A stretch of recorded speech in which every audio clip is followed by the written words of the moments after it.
له ډېره نازه او له کبره راکږه وه په ملا لکه رسا چې د ډنډر سره ګلاب پوک شي.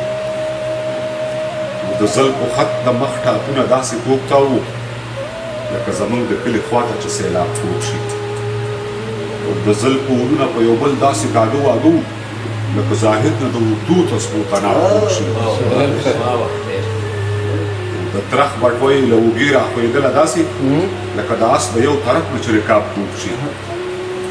او سور له کردار خالي د وروځو منځ کې داسې پروت و لکه ماهي چې په اوبو کې د دریاب پوک شي.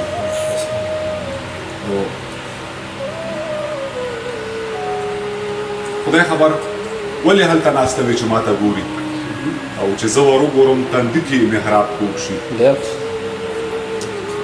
او چې زړه راغټ کړمه نو خوله راته وړه ښکاره شي. خدای خبر ولې مې په خوله کې سوال ځواب پوک شي.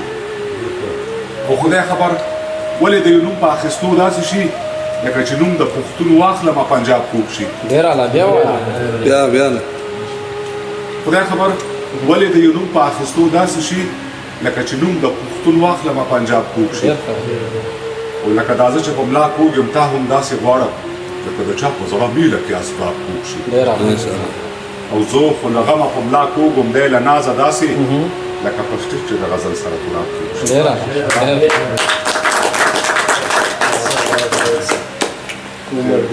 شي.